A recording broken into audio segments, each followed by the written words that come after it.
बिस्मिल्लाहिर्रहमानिर्रहीम अस्सलामुअलैकुम। आज कुकिंग विद डेकोर आपको नारान का विज़िट कराएगा और उससे पहले हम बारबेक्यू करेंगे जो कि वहाँ बहुत मज़े का लगता है। 2 किलो लेग पीस ले लिए हैं, इसके अंदर 1 चम्मच नमक डालेंगे, आधा कप सिरका डालेंगे और आधा जग पानी डालेंगे। इसको अच्छी तरह से मिक्स करने के बाद 20 मिनट के लिए हम इसको रख लेंगे ताकि इसके अंदर जो आपको ब्लड नज़र आ रहा है, जब हम बारबेक्यू करते हैं तो वो ब्लड आना शुरू हो जाता है, तो ये ब्लड बिल्कुल नहीं आएगा। ये बहुत ही अच्छी टिप एंड ट्रिक है। 3 किलो मेरे पास मलाई बोटी है, इसके अंदर भी मैंने 1 चम्मच नमक डाला है, आधा कप सिरका डाला है और आधा जग पानी डाल के इसको भी 20 मिनट के लिए रख लेंगे ताकि हमारे जूसी और टेंडर बने। और नॉर्दर्न एरिया में जाके आग का थोड़ा मसला हो जाता है और ये जल्दी-जल्दी रेडी भी हो जाएँगे। 3 पाव मटन है मेरे पास और इसको सिर्फ़ एक एक्सपेरिमेंट के लिए लेके जा रही थी। इसमें भी मैंने थोड़ा-सा नमक, थोड़ा-सा सिरका और थोड़ा-सा पानी डाल के लिए 20 मिनट के लिए रख दिया है। इसको खुले पानी में हमने वॉश कर लेना है और उसके बाद हमने इसको जो है ना स्ट्रेन कर लेना है और अच्छी तरह ड्राई कर लेना है। नॉर्दर्न एरिया में अपनी फैमिली लेजर टाइम में आपको बहुत ज़्यादा मज़ा आता है जब अपनी फैमिली के साथ टाइम स्पेंड करते हैं। इन तमाम चीज़ों को स्ट्रेन कर लेना है और उसके बाद हम इसका मसाला तैयार कर लेते हैं। इसके अंदर 1 कप दही डाली है, लहसुन अदरक का पेस्ट डाला है, दादर मिर्च डाली है, सुर्ख मिर्च डाली है, नमक आप कम रखिएगा क्योंकि ऑलरेडी हम पहले डाल चुके हैं। सूखा धनिया है, गरम मसाला है, काली मिर्च है, इसके साथ हम ज़ीरा पाउडर डालेंगे और एंड पे हम तिक्का मसाला डालेंगे। इन तमाम मटेरियल को हमने मिक्स कर लेना है अच्छी तरह और उसके बाद मैरिनेट कर लेना है अपने टिक्के को। टिक्के को कलर देने के लिए, खूबसूरती के लिए मैं यहाँ पर देगी कलर डालूँगी और देगी कलर के साथ इसका बहुत प्यारा कलर आ जाएगा। इसके बाद इसको मैं 3 शॉपर्स में रख लूँगी, 3 डे का हमारा स्टे है। इसलिए लास्ट टाइम हमने एक शॉपर में रखा था, तो जब बार-बार हम आइसिंग बॉक्स से निकालते थे, तो आइस बॉक्स से निकलने के बाद ये डीफ्रोस्ट हो जाता था, तो हमें दोबारा आइस का इंतज़ाम करना पड़ा। ये हमारे पास पौना कप दही और पौना कप ही क्रीम है। इसको हमने अच्छी तरह मिक्स कर लेना है। ये मटीरियल मलाई बोटी के लिए, इसमें हमने सफ़ेद मिर्च, काली मिर्च, सफ़ेद ज़ीरा, सूखा धनिया, लहसुन अदरक का पेस्ट और उसके साथ गरम मसाला डालेंगे। ग्रीन चिली मैं किसी में भी नहीं डाल रही क्योंकि मेरे फादर इन लॉ मेरे साथ जा रहे हैं और वो थोड़ा-सा फीका खाते हैं। इन तमाम चीज़ों को मिक्स करने के बाद मैंने इसको भी अगेन 3 चॉपर्स में डाल दिया है।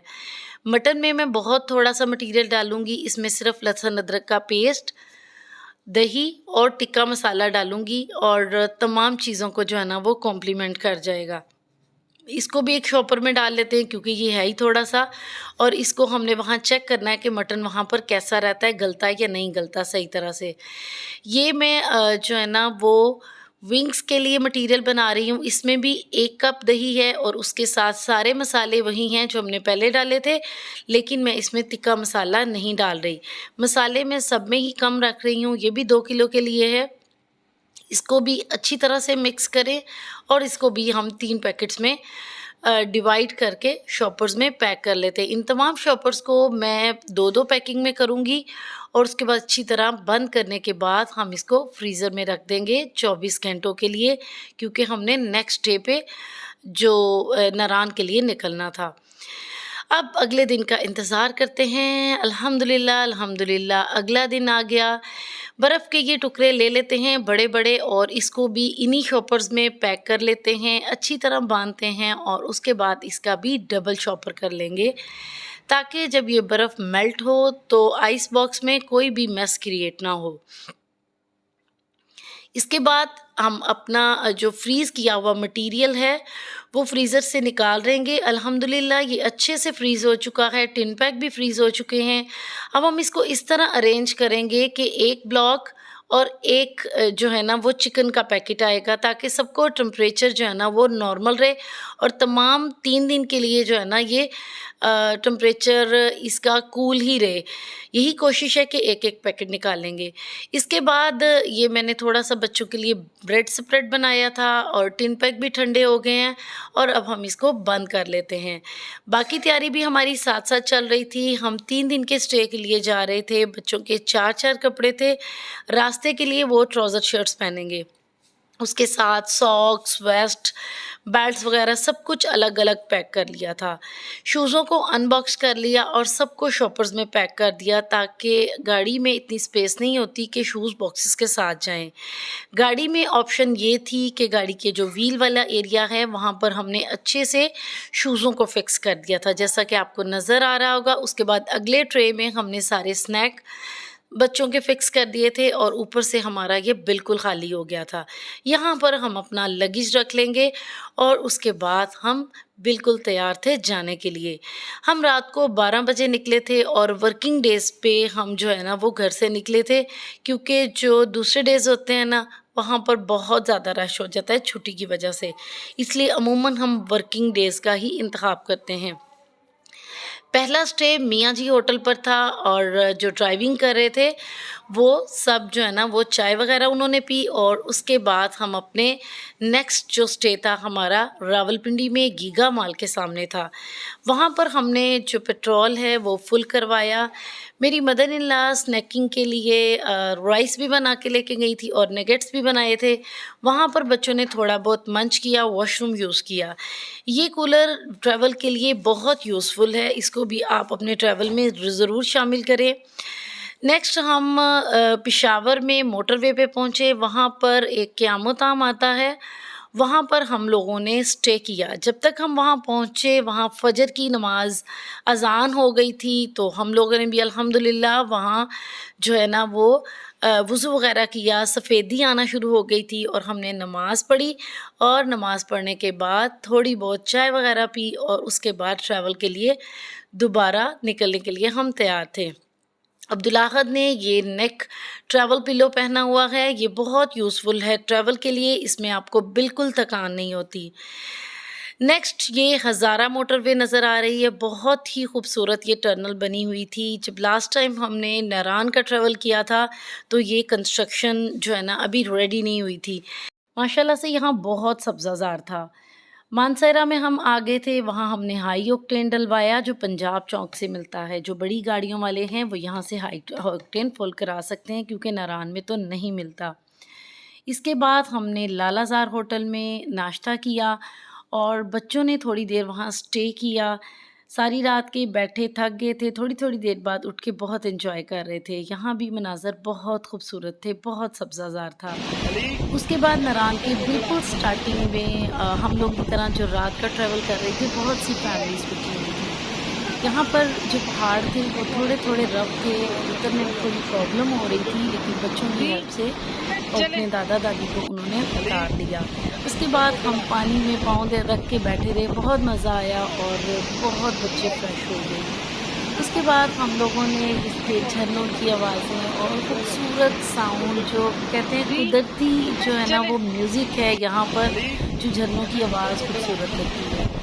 उसके बाद हमने थोड़ी देर यहाँ स्टे किया और उसके बाद नेक्स्ट ट्रैवल के लिए तैयार थे। ये नारान के रास्ते हैं, पहले की निस्बत ज़रा ख़राब हो गए हैं, लेकिन खूबसूरत जगहों में जाने के लिए थोड़ा तो कीमत अदा करनी ही पड़ती है। यहाँ पर बड़े ही खूबसूरत नज़ारे आपको नज़र आते हैं कि आप सबको कैप्चर नहीं कर सकते, लेकिन अल्हम्दुलिल्लाह आपकी आँखें बहुत अच्छा महसूस करती हैं। उसके बाद हम आपको अपने पाकिस्तान का एक बहुत खूबसूरत प्रोजेक्ट दिखा रहे हैं। ये यहाँ पर डैम बन रहा है। अल्लाह ताला हमारे मुल्क को बहुत ज़्यादा तरक्की दे और यहाँ पर तरक्कियाँ ही हमारे अगली नस्लों के लिए उनकी कामयाबी का सबूत होंगी।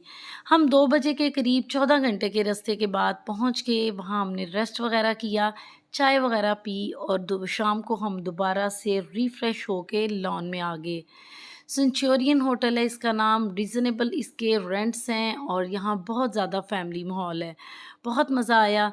यहाँ पर कुछ बच्चों से हमारी मुलाकात हुई जो कि रोज़ अंडे बेचने के लिए आते हैं और सुबह पढ़ने के लिए भी जाते हैं और इनसे फिर हमने अंडे ख़रीदे और वो अपने घर की डिटेल बता रही थी। यहाँ के लोग सिर्फ़ 6 माह यहाँ रहते हैं और 6 माह नीचे जो है ना वो चले जाते हैं, क्योंकि यहाँ बहुत सर्दी होती है और यहाँ पर रहने का कोई इंतज़ाम नहीं होता। बहरहाल बहुत खूबसूरत यहाँ के बच्चे हैं और यहाँ के लोग भी बहुत ज़्यादा मेहनती हैं। इसके बाद हमने इनसे अंडे लिए और उसके बाद हमने यहाँ अपना बारबेक्यू किया। बारबेक्यू की आग को लगने में हमें बहुत टाइम लग गया, क्योंकि बहुत तेज़ हवा चल रही थी। मामू जी भी अपनी सर्दी का और अपनी थकान का इज़हार कर रहे थे, लेकिन हैप्पी थे क्योंकि अल्हम्दुलिल्लाह बहुत मज़ा आ रहा था अपनी फैमिली के साथ एंजॉय करने का। काज़ी ने बारबेक्यू लगा लिया है और बारबेक्यू की बड़ी खूबसूरत मज़े मज़े की सूंधी-सूंधी खुशबू चारों तरफ फैली हुई थी और उसके साथ जो है ना हम मज़े ले लेके साथ-साथ खा रहे थे। बारबेक्यू चटनी, सब्ज़ चटनी, सादा दही, सारे लवाज़मात के साथ हमने बहुत ज़्यादा एंजॉय किया। खाना हमने खा लिया था, सब चीज़ें हमने समेटी और उसके बाद हम अपना माल रोड में जाने के लिए तैयार हो गए। माल रोड में जाने के लिए इसी होटल की बैक से एक रास्ता था जो जल्दी पहुंचा देता था, वहाँ से हम निकले और वहाँ से हम मिसके बाज़ार की तरफ चले गए। वहाँ बहुत ज़्यादा रौनक थी और एज़ यूजुअल बच्चों के लिए शॉपिंग का बहुत सा सामान था। तंदूरी चाय भी थी और तंदूरी कॉफ़ी भी थी और उसके साथ वहाँ के ट्रेडिशनल ड्रेसेस भी थे। यहाँ पर अर्तुगरुल की तलवारें भी बहुत ज़्यादा बनी पड़ी हुई थी और बच्चों की ज्वेलरी, ग्लासेस। दादाजी के लिए हमने एक स्टिक खरीदी क्योंकि अभी हमने बहुत पहाड़ चढ़ने थे। उसके बाद यहाँ हमने बहुत से ड्रेसेस भी देखे और इनके ट्रेडिशनल ड्रेसेस बहुत खूबसूरत होते हैं। आइसक्रीम भी खाई और कॉर्न्स भी खाई, बहुत मज़ा आया। हर चीज़ एक दूसरे को कॉम्प्लीमेंट कर रही थी और हर चीज़ एन्जॉयबल थी। थक गए, मज़े के साथ फ्रेश होकर हम लोग वापस अपने रूम में आ गए और बहुत मज़ा आया। उम्मीद है आपको भी बहुत मज़ा आया होगा। दुआओं में याद रखिएगा। बहुत-बहुत शुक्रिया।